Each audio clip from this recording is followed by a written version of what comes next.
हरिओम सनातन podcast में आपका हार्दिक स्वागत है।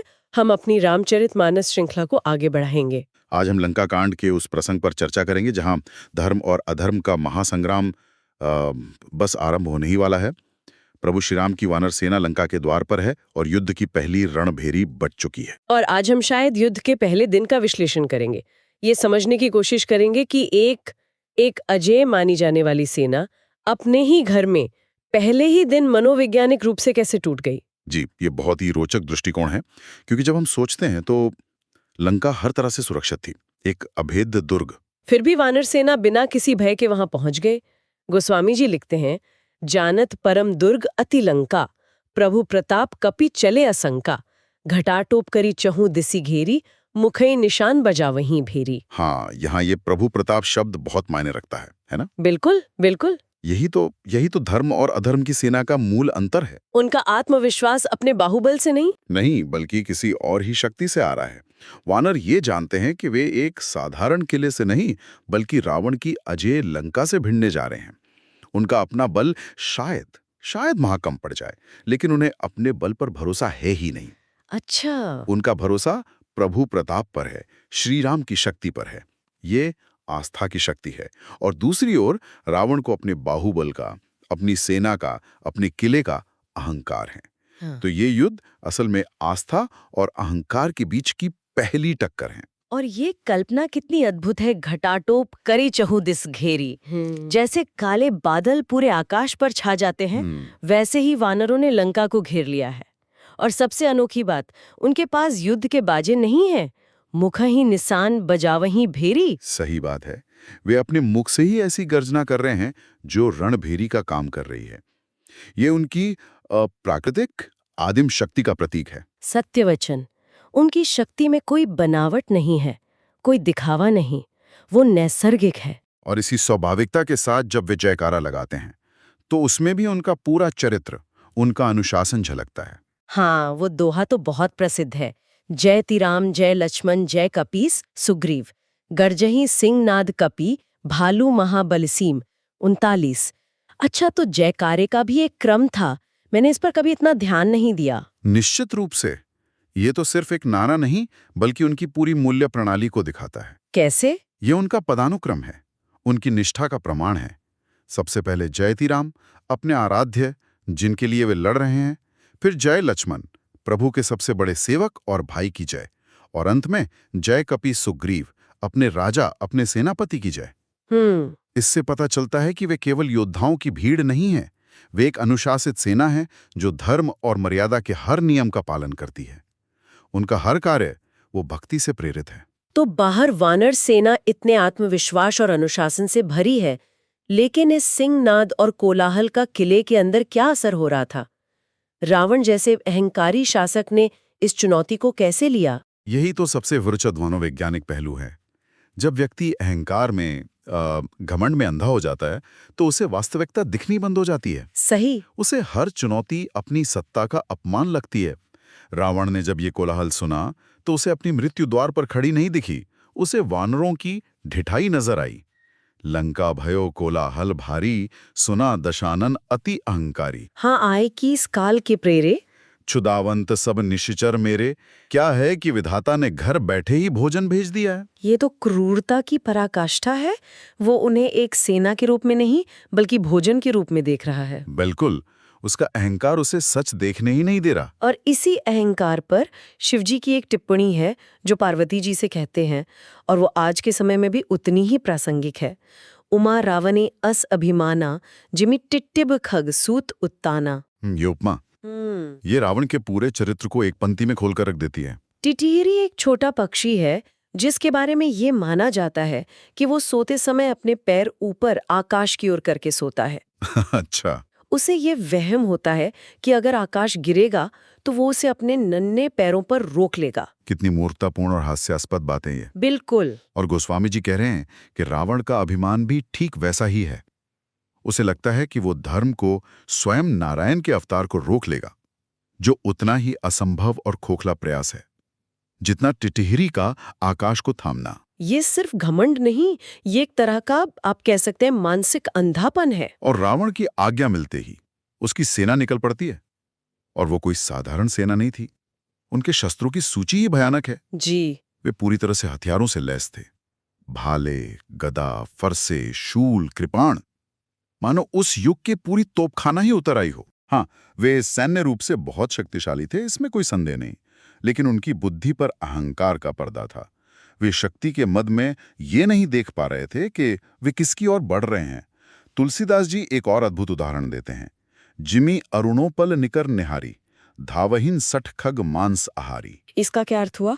जैसे कोई मांसाहारी पक्षी दूर से लाल पत्थरों के समूह को, मतलब लाल पत्थर को मांस का टुकड़ा समझकर उस पर पूरी ताकत से अपनी चोंच मारता है। और नतीजा क्या होता है? उसकी चोंच टूट जाती है। वो मूर्ख पक्षी लालच में ये देख ही नहीं पाता कि वो अपना ही विनाश करने जा रहा है। ठीक यही दशा उन राक्षसों की थी। वे वानर सेना को आसान शिकार समझकर अपने विनाश की ओर दौड़ रहे थे। और फिर युद्ध का आरंभ होता है। दोनों तरफ से जयकारे लगते हैं, या कहें दुहाई दी जाती है। उतरावण इतराम दुहाई, जयति जयति जय परी लराई। इस दुहाई शब्द में भी गहरा अर्थ छिपा है, नहीं? बहुत गहरा। एक तरफ रावण की दुहाई है, जो एक व्यक्ति के अहंकार, एक व्यक्ति की सत्ता का प्रतीक है। जी। दूसरी ओर श्री राम की दुहाई है, जो किसी व्यक्ति की नहीं बल्कि धर्म, मर्यादा और सत्य की दुहाई है। अच्छा। तो यह युद्ध केवल दो सेनाओं का नहीं, बल्कि दो विचारधाराओं का, दो जीवन दृष्टियों का महासंग्राम है। एक तरफ स्वार्थ है, दूसरी तरफ परमार्थ। युद्ध शुरू होते ही वानरों का जो पराक्रम दिखता है वो पारंपरिक युद्ध से बिल्कुल अलग है। बिल्कुल अलग। वे किसी सैन्य अकादमी में प्रशिक्षित नहीं हुए हैं। छंद में उनका वर्णन अद्भुत है। धरी कुदरखंड प्रचंड मरकट भालूगढ़ पर डारही, झपटेई चरण गई पट की मही, भजी चलत बहुरी पचा रही। ये तो बिल्कुल आधुनिक गुरिल्ला युद्ध नीति जैसा लग रहा है। बिल्कुल। मारो, भागो और फिर ललकार कर दुश्मन का मनोबल तोड़ो। उनकी युद्ध शैली राक्षसों के लिए पूरी तरह से अप्रत्याशित थी। वे पहाड़ों के टुकड़े उठाकर किले पर फेंक रहे हैं, राक्षसों के पैर पकड़कर उन्हें जमीन पर पटक रहे हैं और फिर दूर भागकर उन्हें छिड़ा रहे हैं, ललकार रहे हैं। ये संगठित सेना के लिए बहुत ही घातक रणनीति होती है। और वे इससे भी एक कदम आगे चले गए। हाँ, ये सिर्फ शारीरिक हमला नहीं था, ये एक मनोवैज्ञानिक हमला भी था। आप उस बात का उल्लेख करें जहां वे किले पर चढ़कर रावण के महलों में श्री राम का यशोगान करने लगते हैं। कपि भालू चढ़्यो मंदिर न जाता है राम जसुगावत भय। जी। ये तो सीधे सीधे रावण के अभिमान पर सबसे बड़ा प्रहार था। सोचकर देखिए, शत्रु आपके घर में, आपके महल में, आपकी सत्ता के केंद्र में घुसकर आपके ही शत्रु का गुणगान कर रहा है। ये तो संदेश है कि तुम्हारा दुर्ग अब अभेद्य नहीं रहा। तुम्हारा भय अब काम नहीं करता, हम तुम्हारे हृदय में प्रवेश कर चुके हैं। ये किसी भी तानाशाह के मनोबल को तोड़ने के लिए काफी है। और उनकी निर्भीकता का एक और दृश्य देखिए। इको निश्चर गही पुनि कपि चले पर आई, ऊपर आपू हेठ भट गिरही धरणी पर आई। मतलब एक एक वानर एक एक राक्षस को पकड़कर किले से कूद जाता है। वो राक्षस को अपने नीचे रखकर जमीन पर गिरते हैं, जिससे राक्षस मर जाता है और उन्हें खरोच तक नहीं आती। ये प्रभु के प्रति निष्ठा से जन्मी निर्भीकता है। बिल्कुल। इस अप्रत्याशित आक्रमण का परिणाम वही हुआ जो होना था। राक्षसी सेना में भगदड़ मच गई और तभी लंका के इतिहास में पहली बार रावण के विरुद्ध आवाजें उठती हैं। हाँ, भागते हुए राक्षस और नगरवासी रावण को भालियां देने लगते हैं। सब ही मिली दे ही रावण ही गारी, राज करत ए ही मृत्यु हंकारी। ये एक बहुत ही महत्वपूर्ण मोड़ है। अब तक तो सब चुप थे। अब तक प्रजा रावण के भय या उसके ऐश्वर्य के प्रभाव में चुप थी, लेकिन जब युद्ध उनके घर के दरवाजे तक आ गया, जब उनके अपने मरने लगे, तब उनका मोह टूटा। वे कह रहे हैं कि इस राजा ने राज करते करते अपनी मौत को ही बुला लिया। इससे पता चलता है कि अधर्म पर आधारित सत्ता का अंततः यही परिणाम होता है। हाँ, शासक का पाप प्रजा को भोगना पड़ता है और तब प्रजा का असंतोष जागता है। रावण अपनी भागती हुई सेना को देखकर आग बबूला हो जाता है और उन्हें लज्जित करते हुए कहता है, सर्व सुख खाए भोग करी नाना, समर भूमि भय बल्लभ प्राणा।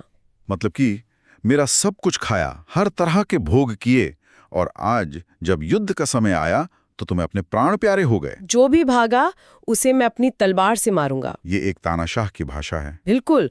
वो अपनी सेना को धर्म या कर्तव्य के लिए नहीं बल्कि भय और लज्जा से लड़ने पर मजबूर कर रहा है। वो उन्हें याद दिला रहा है कि तुमने राज्य के सुख भोगे हैं तो अब उसकी कीमत चुकाओ।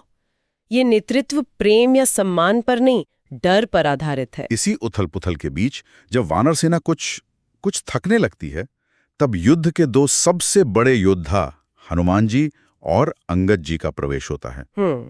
हनुमान जी मेघनाद से युद्ध कर रहे थे, पर अपनी सेना को व्याकुल सुनकर वे काल के समान गरजते हुए लंका के किले पर कूद पड़ते हैं और एक ही लात में इंद्रजीत मेघनाद को मूर्छित कर देते हैं। अंगद जी देखते हैं कि हनुमान जी अकेले ही किले पर पहुंच गए हैं, तो वे भी तुरंत वहां आ जाते हैं और फिर दोनों मिलकर जो करते हैं वो तो सीधे रावण की सत्ता पर हमला था। रावण भवन चढ़े दो धाई, करहीं कोसलाधीश दोहाई। वे साधारण सैनिकों से नहीं लड़ते, वे सीधे रावण के महल पर चढ़ जाते हैं। हाँ, ये सीधा संदेश था कि अब लड़ाई सैनिकों के बीच नहीं, अब लड़ाई सीधे धर्म और अधर्म के केंद्र के बीच है। वे महल का स्वर्ण कलश उखाड़कर फेंक देते हैं, सोने के खंभे उखाड़कर राक्षसों को मारते हैं और हर प्रहार के साथ एक ही बात कहते हैं, भजऊ न राम ही सो फल लेहू। तुम श्री राम का भजन नहीं करते तो उसका ये फल चखो। जी, वे अपने हर कार्य को धर्म की स्थापना से जोड़ रहे हैं। ये व्यक्तिगत द्वेष नहीं, ये धर्म युद्ध है। और इसी भीषण युद्ध के बीच एक ऐसा प्रसंग आता है जो शायद पूरी रामचरितमानस का सार है। हनुमान और अंगद जिन बड़े बड़े राक्षसी सेनापतियों को मारते या पकड़ते हैं, उन्हें प्रभु श्री राम के पास फेंक देते हैं और वहां जो होता है वो अकल्पनीय है। कहई विभीषणो तिन के नामा, देहि राम तिनहु निज धामा। विभीषण उन राक्षसों के नाम बताते हैं और श्री राम उन्हें अपना परम धाम यानी मोक्ष प्रदान कर देते हैं। एक मिनट यहाँ रुकते हैं। ये बात तो मतलब अविश्वसनीय लगती है। जो राक्षस जीवन भर पाप करते रहे, ऋषियों मुनियों को सताते रहे, हाँ, उन्हें प्रभु मोक्ष दे रहे हैं। ये तो कर्म के सिद्धांत के विरुद्ध नहीं जाता? इस पर थोड़ा और गहरा उतरते हैं। यही प्रश्न तो मेरे भी मन में उठता है। अगर वैर भाव से याद करने पर भी मोक्ष मिल सकता है, तो फिर जीवन भर की भक्ति और साधना का क्या मूल्य रह गया? क्या गोस्वामी जी ये कह रहे हैं कि भाव कोई मायने ही नहीं रखता? आपका प्रश्न बहुत स्वाभाविक है और इसका उत्तर स्वयं शिवजी पार्वती जी को देते हैं। वे कहते हैं, उमा राम मृदुचित करुणाकर, बयर भाव सुमिरत मोहि निसीचर। इसका क्या अर्थ हुआ? प्रभु का तर्क ये है कि ये राक्षस वैर भाव से ही सही, पर रात दिन मेरा ही तो स्मरण कर रहे हैं। सोते जागते उठते बैठते उनके मन में एक ही विचार है, राम कब आएगा, राम उसे मारेंगे। इस घृणा में भी स्मरण तो राम का ही है। अच्छा, प्रभु के लिए भाव की दिशा से अधिक महत्वपूर्ण है मन का उनमें लगातार लगे रहना, क्योंकि उनका स्वभाव ही मृदुचित करुणाकर है। वे कोमल हृदय और करुणा के सागर हैं। वे किसी का अहित सोच ही नहीं सकते, चाहे वो शत्रु ही क्यों ना हो। अद्भुत। इसीलिए शिवजी कहते हैं, अस कृपालु को कहू भवानी। हे भवानी, बताओ तो ऐसा कृपालु और कौन है? ये तो भक्ति की पूरी परिभाषा ही बदल देता है। शाम होने लगती है और राक्षस जब देखते हैं कि वे बल से नहीं जीत सकते, तो वे अपनी अंतिम चाल चलते हैं, माया का प्रयोग। भयो निमिष मह अति अंधियारा, वृष्टि होई रुधिरोपल छारा। घोर अंधकार छा जाता है और आकाश से रक्त, पत्थर और राख की वर्षा होने लगती है। ये अधर्म की पहचान है। मतलब? जब वो बल में, नीति में, तर्क में हारने लगता है, तो वो छल का सहारा लेता है, भ्रम फैलाता है, अंधेरा करता है। वो सत्य का सामना नहीं कर सकता। पर जहां स्वयं सूर्यवंश के सूर्य श्री राम हो, वहां माया का अंधकार कैसे टिक सकता है? प्रभु इस माया को देखकर विचलित नहीं होते। वे मुस्कुराते हैं। पुनि कृपाल हसी चाप चढ़ावा, पावक सायक सपदि चलावा। भयौ प्रकाश कतहु तम नाही, ज्ञान उदय जिमि संशय जाहि। प्रभु के एक अग्निबाण से सारा अंधकार वैसे ही मिट गया, जैसे ज्ञान उदय जिमि संशय जाहि। जैसे ज्ञान का प्रकाश होने पर जीवन के सारे संशय, सारे भ्रम, सारे अंधेरे मिट जाते हैं। बिल्कुल, गोस्वामी जी की ये उपमा इस पूरे प्रसंग का सार है। ये केवल भौतिक अंधकार का नाश नहीं था, ये अज्ञान पर ज्ञान की, भ्रम पर सत्य की और अधर्म पर धर्म के प्रकाश की विजय थी। दिन का युद्ध समाप्त होता है। वानर सेना बिना थके अपने शिविर में लौटती है और उधर लंका में रावण अपने मंत्रियों को बुलाता है और इतिहास में पहली बार उसकी वाणी में अहंकार नहीं, चिंता और पराजय की स्वीकारोक्ति है। हाँ, वो कहता है, आधा कटकू कपिन संघारा, कहेऊ बेगी का करिय विचारा। वानरों ने मेरी आधी सेना मार डाली, जल्दी बताओ अब क्या उपाय करें। ये युद्ध के पहले दिन का सबसे बड़ा परिणाम था। जो रावण सुबह तक वानरों का उपहास कर रहा था, शाम तक वो अपनी हार स्वीकार करके विचार और उपाय पूछ रहा है। उसका अहंकार पहली बार टूटा है। ये अधर्म की पहली और सबसे बड़ी मनोवैज्ञानिक पराजय थी, जिसने अंतिम विजय की नींव रख दी। आज की इस चर्चा से एक बहुत गहरा प्रश्न मन में उठता है। प्रभु श्री राम ने वैर भाव से स्मरण करने वाले राक्षसों को भी परम गति प्रदान कर दी। तो क्या इसका अर्थ ये है कि ईश्वर तक पहुंचने के लिए भाव की दिशा, यानी वो प्रेम का हो या घृणा का, उतनी महत्वपूर्ण नहीं है जितना महत्वपूर्ण है मन का निरंतर 24 घंटे ईश्वर में लगे रहना, चाहे किसी भी भाव से हो। यदि चेतना का केंद्र ईश्वर बन जाए तो क्या परम गति संभव है? ये एक ऐसा विचार है जिसे श्रोताओं को मनन करना चाहिए। तो हमें आशा है कि आपको हमारी आज की चर्चा पसंद आई होगी। सनातन धर्म से संबंधित ऐसी ही और चर्चाओं के लिए हमारे चैनल को अवश्य सदस्यता लें। धन्यवाद। जय श्री राम।